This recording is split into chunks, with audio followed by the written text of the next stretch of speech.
how many times you can not play very well and beat Kentucky, but I thought that's what happened today. We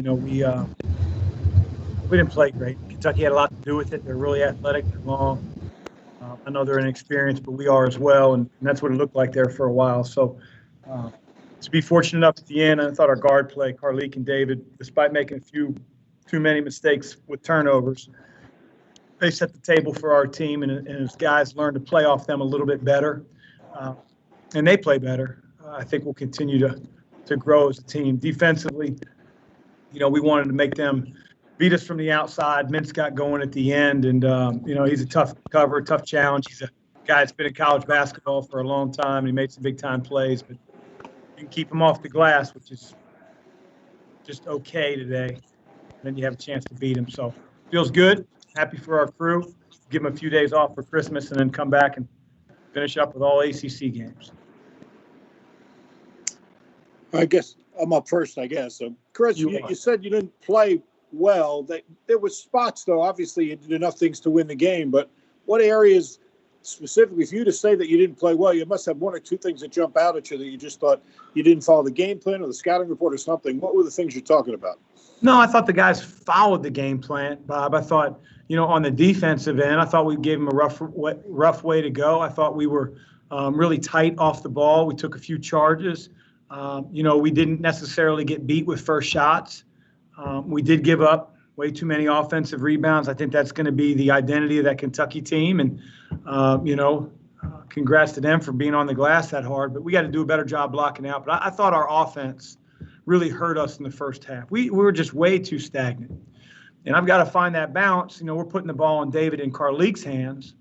But the other three guys can't just sit there. And when we run set plays, we have to be better executing those set plays.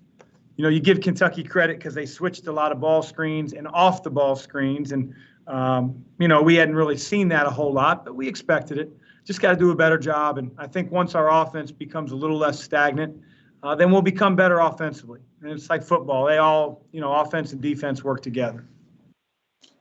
Talk about that a little more, though. Is it just the three guys off the ball, or do you think KarlAnthony and David settled for playing one-on-one too easily or too early in the shot clock? Is it a combination of all those things? What are you saying?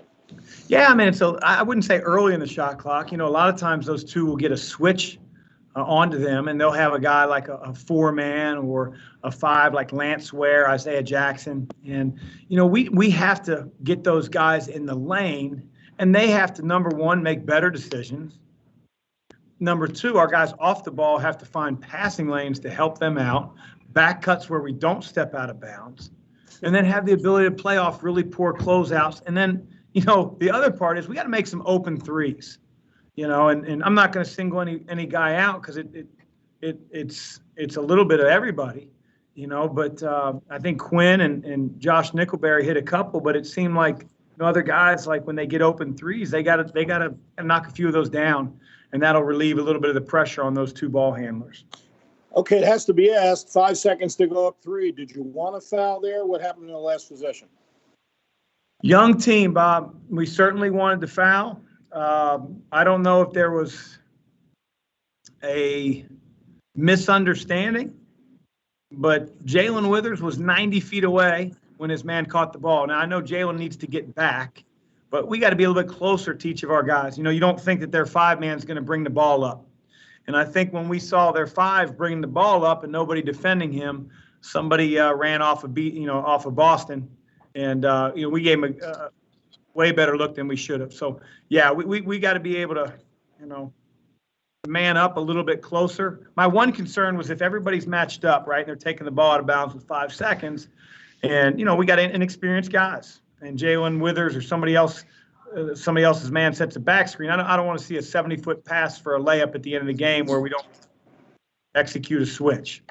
So I think, we had a lot of guys, especially our bigger guys, deeper and safe, in safety position.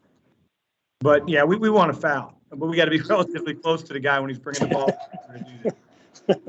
So not all wins are created equal. What's your emotion, right? Relief, joy, happiness? What is your emotion right now? All three of them. I mean, I think you're allowed to have more than one emotion. I wanted it for our guys. I felt like last year, our fifth-year seniors and seniors and Jordan. I thought those guys played extremely hard. We were up 3 with like a minute and a half and give up an offensive rebound. I felt sick. I felt like we, really should have won 2 in a row, but, we didn't. And that's sort of how it, big time games like this, the magnitude of the game, guys step up and make plays where they don't. And to see our freshmen go to the line with it tied, make a free throw, and then KarlAnthony go to the free throw line. I don't feel too bad when he goes to the line with a few seconds left. I feel like he's going to make it every single time. So all those emotions. Congratulations, Chris. Thanks. Thanks, Bob. Go to media questions now. First from Russ and then to Tim. Yeah, Chris. Talk a little bit about KarlAnthony's play there in the last 4 or 5 minutes. I think he did hit or scored 9 out of the last 12 points, got couple key rebounds. I mean, just really sort of took over the game there. Well, he's, he and Mintz are arguably the most experienced players on the floor, albeit not maybe at this level, but KarlAnthony can play. He knows he can play. The one concern we have was his size, to get in the lane and to see guys like Sar and Jackson and even some of his primary defenders. That's going to require him to loft the ball a little bit higher maybe than he's used to. He's a tough cover because he doesn't just beat you with quickness. He's got a great change of pace game, has a really good feel. And if you have 2 guys sticking on him defensively, he usually finds the open man and does it in a way that guy gets an open shot or a dump down, layup. So we're going to put the ball in his hands and David's hands. We want them to be a dynamic backcourt. We got to get better in the other positions and offensively, less stagnant to help those 2 out. And then they have to play a little bit better as well. Tim? Yeah. It's about stagnation. It's a couple 3-point buzzer shots in, and you had 1 shot violation very late in the game. Is that a product of stagnation, or are you trying to nurse possessions too much?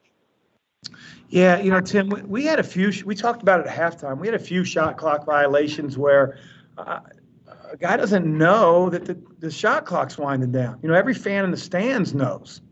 Every fan in the stands knows. The coaches on the floor know. The guys on the bench know. Got to have an internal clock. And if you're off the ball offensively, and somebody's dominating it or moving it, and you got to glance up after you've been running offense for 15, 20 seconds to know where that clock is. And we have young guys. Guys didn't play with a shot clock in high school, and it's very apparent sometimes.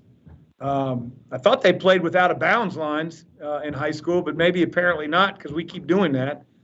But we'll get better at it. And the other thing is you can't put a teammate in a tough position. You have the ball with 3 seconds on the shot clock, and you spray it to a guy who's really, highly covered. What do you expect him to do with 2 seconds on the clock and really no ability to move or get away and get separation for a shot? So we got a long way to go.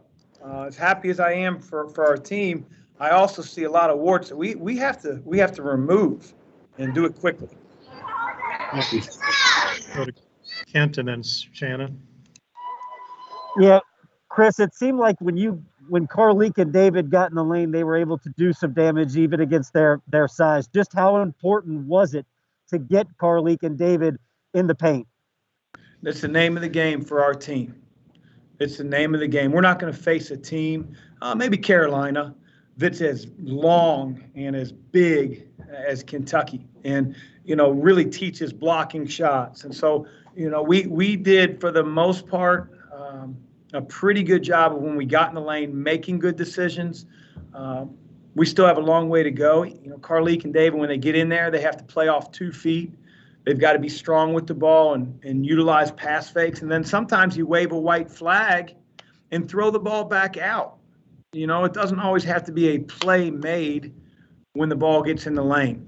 That wears on a defense at times. So we're still learning that as a team, but it's super important for our team. Especially when you have a team defensively that's switching everything. You're not going to necessarily be able to score off cuts. you're not going to be able to throw the ball where you want to because they're out in passing lanes. So getting the ball in the lane is essential for this team with those two players. Shannon? Yeah, Coach, you had talked before the game about Sar being someone you really need to watch for, just knowing how you guys played him against Wake Forest. He finished with 1 point today. How were you guys so effective on him today?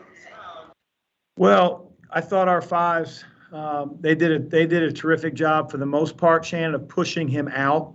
They fronted him when they could. We had really good backside help, so it eliminated sort of the lobs over the top that we got hurt on the last couple games. And then when he did catch it, I felt like he was a little bit in a beehive. I thought our guys had great awareness. We wanted Sar to pass the ball out. We didn't want him to pass the ball in like an interior. So if Isaiah Jackson was on the perimeter, Sar catches it and he dove, we didn't want a little interior pass for a dunk or a layup. We wanted him to throw it out on the perimeter. And I thought when he did have some low post catches, we did a really good job of that.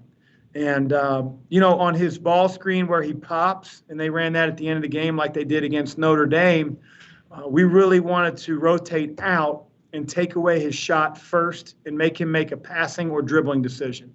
Thought our guys were really in tune to that part of the game. Michael and then Eric.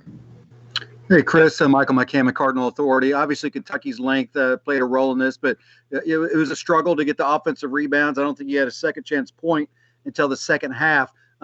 Was that part of the halftime discussion on things that needed to be improved? And when you're struggling from there, what can you do to improve things in that aspect? We didn't really talk about offensive rebounding at halftime, Michael. And, if halftime were 60 minutes, we could address everything. But, you get a limited time. You have about 4 or 5 minutes to talk to your coaching staff and really try to take everything that's been plaguing you or bothering you and filter it down and then deliver that message strongly to your team. And so, while we weren't great offensive rebounders, I didn't think, pounding my fist on the table and screaming at those guys to give better effort is an area that we were going to expose them. My biggest concern was how stagnant we were. And with them switching ball screens, and they hadn't done that leading up to the game, we wanted to make sure that we addressed that so that we could help Karlik and David. And that's what we did. And we got the ball in the lane a lot more in the second half. We had less turnovers in the second half. And that was the biggest point of emphasis, that and trying to keep them off the glass. Last question from Eric. Yeah, Chris, David had overall stat sheet was really good. He had some rough moments, but did he do as good a job maybe playing through mistakes in this one? He had turnovers and it didn't appear to discourage him. He just kept plugging away. Yeah, I think it discourages his coach more than it discourages him.